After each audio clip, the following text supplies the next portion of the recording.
Paul Levinson, and welcome to Light On, Light Through, episode 358, my review of Bosch Legacy, Season 2, the first 6 episodes.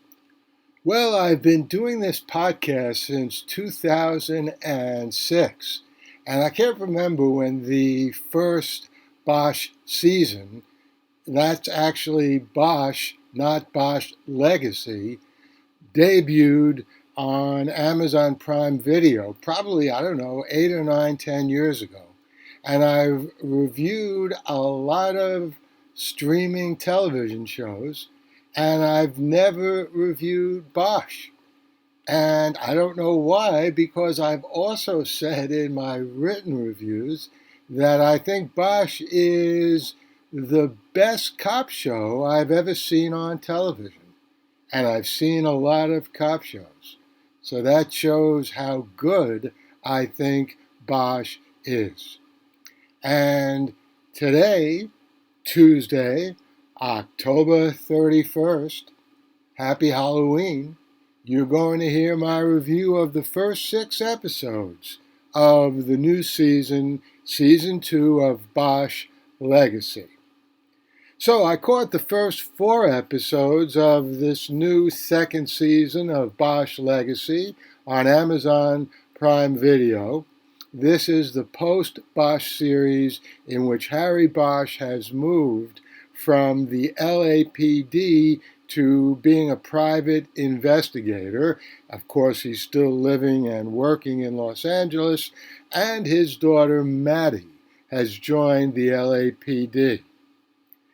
Now, as I just said, I thought and have written that the original Bosch series was the best cop show on television, and the first season of this successor show, Bosch Legacy, I thought that was even better than the original Bosch. And as of these first 4 episodes, well, the first 4 episodes of Bosch Legacy Season 2 are sheer dynamite emotionally, in both overall storytelling and acting, even better than the first season of Bosch Legacy. Cue the Beatles, it's getting better all the time. Anyway, there are some spoilers ahead. Maddie, again, Bosch's daughter, is really coming into her own as a police officer. Indeed, so much so she attracts a kidnapper and becomes the centerpiece of the first 2 episodes in the second season of Bosch Legacy. Papa Bosch will understandably do anything to save his beloved daughter, and he's helped by his old partner J. Edgar, as well as the perennial duo Crate and Barrel. Now, obviously, the Legacy series wouldn't be so dumb as to kill off Maddie, as big a star in this sequel series as her father.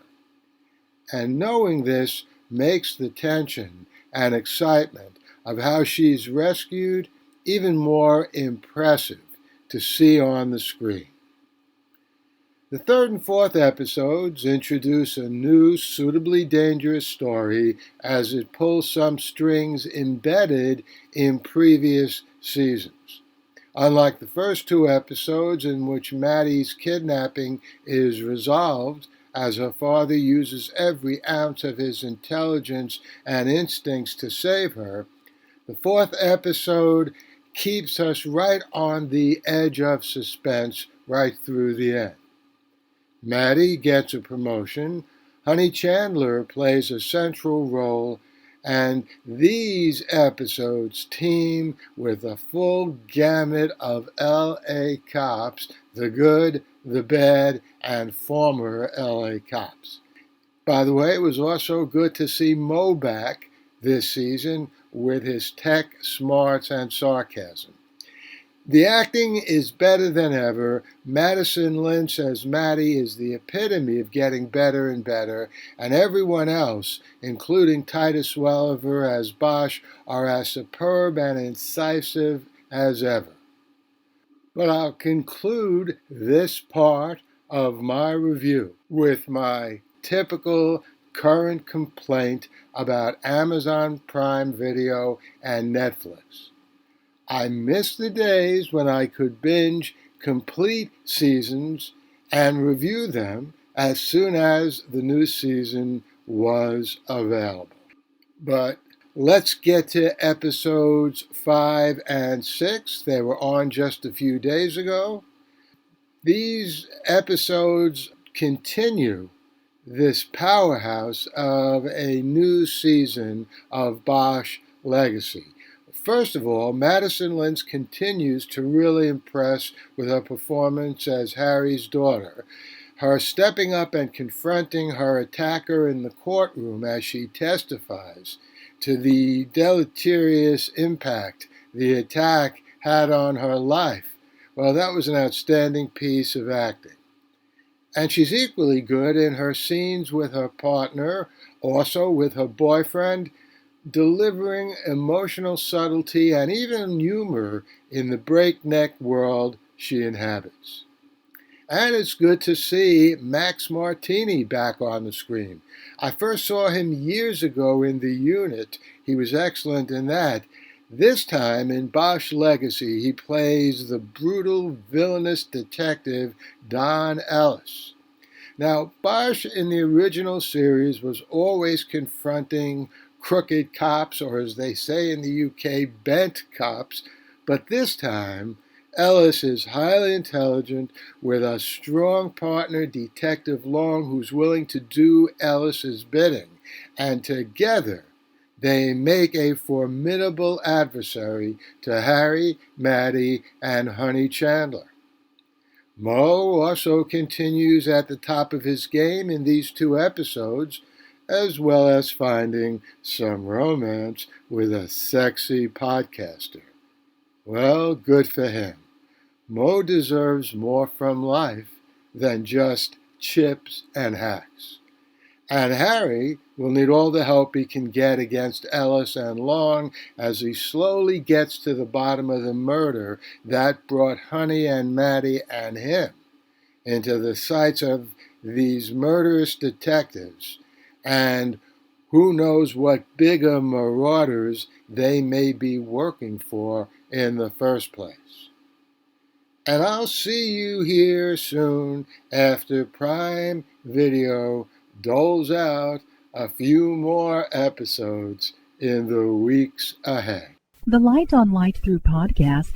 And I hope you enjoyed that review of the first 6 episodes of Bosch Legacy Season 2. I'll be back here next Tuesday with another episode of Light On, Light Through, and it's going to be an interview with one of the best all-time science fiction authors, in my opinion. Just came out with a new nonfiction book, so tune in next week.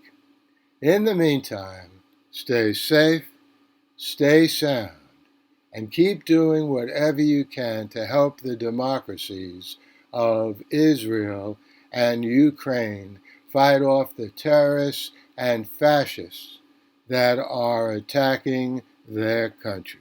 The Light on Light Through podcast.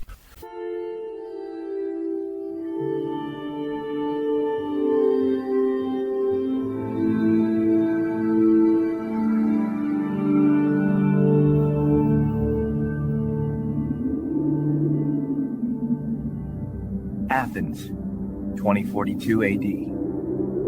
She ripped the paper in half, then ripped the halves, then ripped what was left again into bits and pieces of history that could have been. Sierra Waters had read once that, years ago, it was thought that men made love for the thrill, while women made love for the sense of connection it gave them.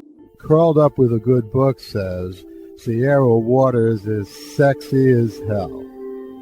You can find out more about The Plot to Save Socrates by Paul Levinson at theplottosavesocrates.com.